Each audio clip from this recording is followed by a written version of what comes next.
근데 우리는 이제 언론이라는 표현이 하여튼 협경아리 기자부터 주필끝까지 다 그렇게 된단 말이에요. 그래서 신문윤리 강령이라는 게 있어요. 거기 4조를 보면 그게 돼 있어요. 우리 언론인은 스스로 언론이라고 표현이 되어 있습니다. 저널리즘이라는 게 또 같은 형식인데 대외적 그 나라에 따라서 인식하는 게 직업적으로 인식하는 때는 저널리스트라고 하는데 이게 언론이라고 할 때는 거기에 사상적 기조도 있고 지사적인 개념도 있고 옛날 우리가 말했던 언관들 사원부나 대사원에 속했던 그런 개념이 있단 말이에요. 그런 권력은 뭐냐? 파워. 영어로 파워라고 그러잖아요. 근데 그 파워가 무슨 파워냐? 이제 여러 이야기가 있는데 대개는 나온 게 그거죠. 사회 내부에서 내부 관계에서 저항에도 불구하고 자기가 하고자 하는 행위나 의사를 관철시킬 수 있는 힘, 이게 이렇게 권력이고, 근데 이렇게 권력은 사적 권력도 있고 공적 권력도 있겠지만은 여기서 말하는 권력은 우리가 말하는 정치 권력입니다. 정치적으로 저항에도 불구하고 정치 이루고자 하는 목표나 이상을 실현시킬 수 있는 힘, 이게 이제 정치 권력이라고. 정치는 결국은 국가를 움직이는 힘이기 때문에 이제 만약 정당입니다. 그러면 정당도 여러분 너무 잘 아시잖아요. 권력 쟁취를 위한 정치 권력 쟁취를 위한 정견을 같이 하는 사람들의 결사체. 그래서 이제 정권이라고 그러지 않습니까? 이명박 대통령 정부도 지금 이제 딱 그 시점에 와 있는 것 같아요. 이런 거 조중동 신문을 보면은 이제 그 현상은 또 언론과 권력이 드디어 이제 또 한 번 맞짱을 뜨기 시작하는구나. 드디어 이명박 정권이 이제 본격적인 냉대으로 들어가는구나. 우리나라 언론의 생산 과정이 민주주의도 그렇습니다만은 법과 제도도 그렇고, 근데 우리나라 언론 자체도 생산 과정이 우리가 본래의 서구에서 나타난 언론의 그런 생산 과정은 전혀 다르다는 이야기죠. 무슨 말씀이냐?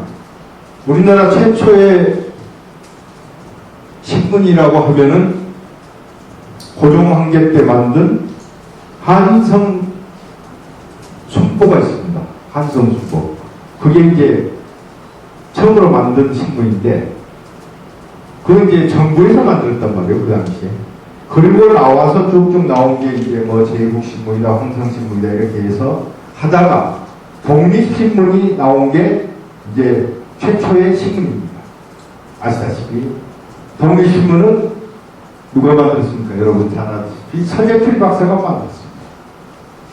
미국에서 돌아와서 제일 먼저 신문이 필요하다 해서 만드는데, 왜 신문이 필요하냐?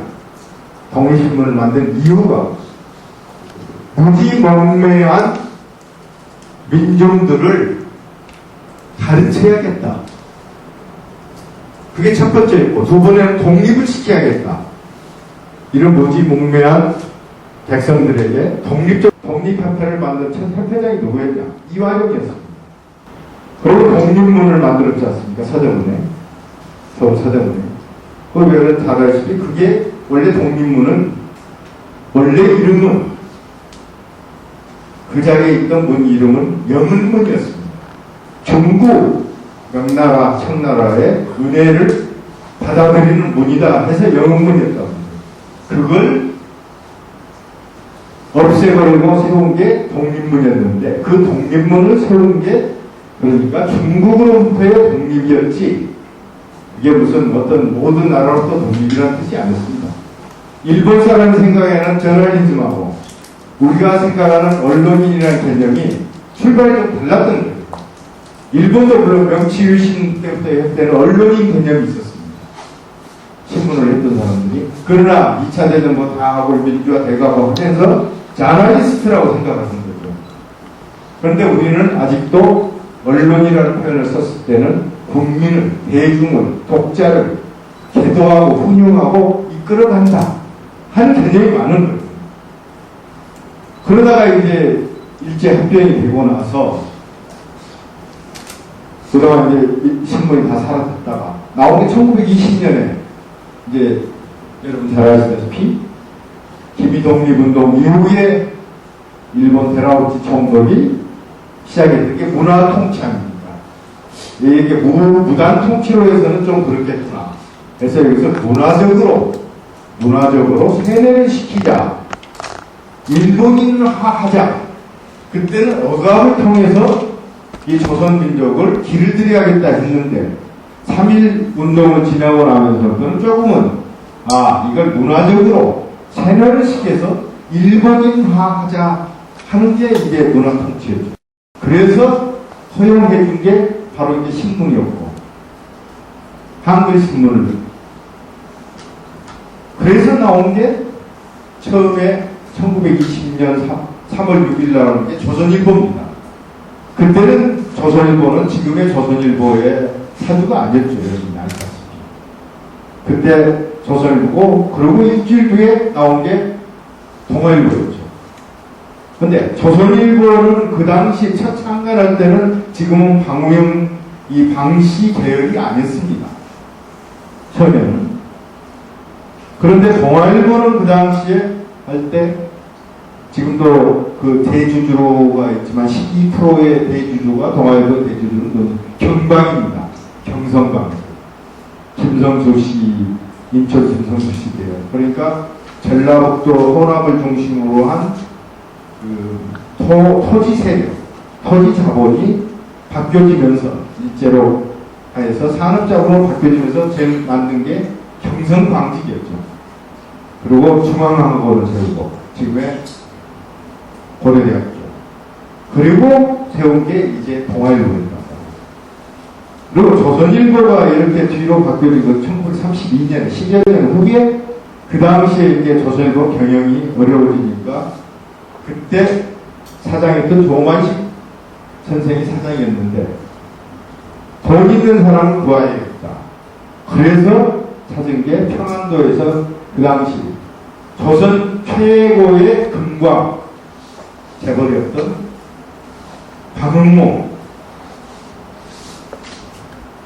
방응모 그분을 끌어들여서 조선일보를 인수시키는 거예요. 만주 사변 이후부터는 이제 폐간을 시켜서 완전히 없애버렸는데, 그래서 1945년에 이제 나왔는데, 해방의회에 나왔을 때, 여러분도 아시다시피, 그때는 이제, 좌측, 우측, 중도, 이렇지 않습니까? 그때 한민당이 바로 이제, 지금을 보면 보수 우익이었죠. 미군정하고 가장 가까운.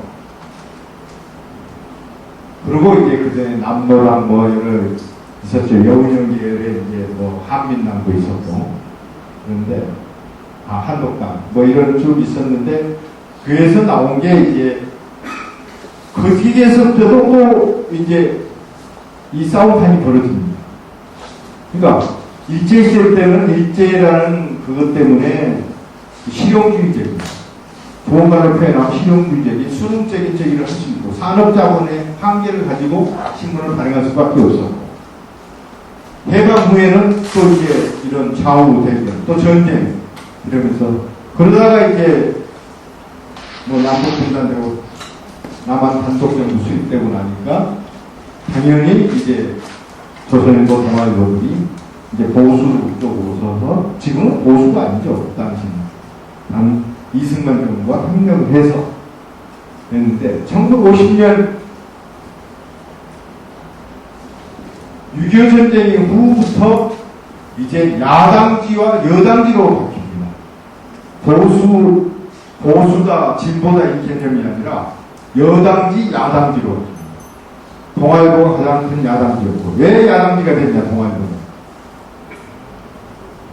이승만 박사하고 처음에 같이 일을 할 때는 그 설립자인 인천 김성수 씨가 같은 한 무리였는데 6.25 전쟁을 끝난 뒤부터 서로 빠져나왔단 말이에요. 그래서 야당지로 돌아섰어요.